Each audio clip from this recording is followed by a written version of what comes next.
Hey, here's a really disturbing story. A dead woman woke up right before they were going to, obviously she wasn't dead, harvest her organs. And doctors gave her a sedative and just planned to continue removing her organs. It's just unbelievable. This happened a couple of years ago, but we're just now finding out about it because some of the documents have finally been released. Colleen Burns was taken to an emergency room at St. Joseph's Hospital Center, and she was suffering from a drug overdose. Okay. A nurse told doctors she is recovering, she is alive, but doctors said, no, no, no, we're pronouncing her dead, called her family. Her family said, okay, you can go ahead and harvest her organs. We want the organs to go for something good. Obviously, she wasn't dead. There were several signs that pointed towards her being alive. A mandatory reflex test was performed on the undersides of her feet, and she did clench her toes. She appeared to be breathing without a respirator.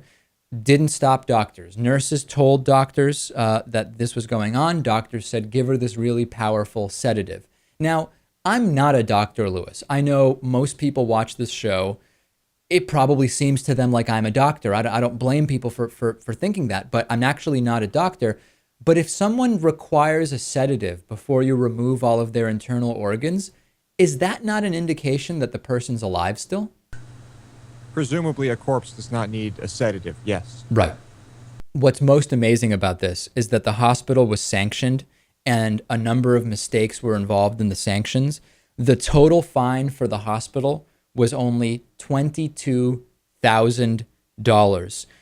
Burns declined to sue after all of this happened. Burns was severely depressed, and in fact, Colleen Burns ended up taking her own life about a year and a half ago at the age of 41. Nobody is blaming this mix-up for her suicide. She, by all admissions, was deeply, deeply ill, and that this didn't play any kind of role. I got some emails about this saying, David, you realize what's going on here, right?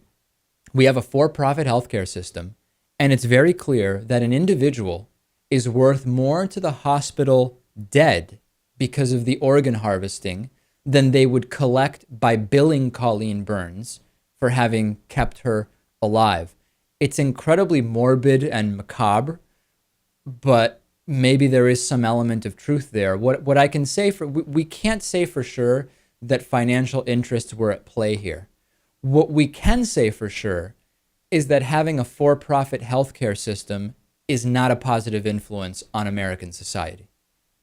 No doubt. This is a situation where they might have known that she didn't have health insurance, and the money could have been a factor. But at the same time, if you've got a woman who is presumably a mess on your hands, who is an organ donor, who is on the verge of dying, and you're a doctor, and you think to yourself, well, let's just put her out of her misery, and maybe these organs can go to a young child who needs them and isn't a mess of a human being who's probably going to die from another drug overdose later, or damage these organs beyond repair.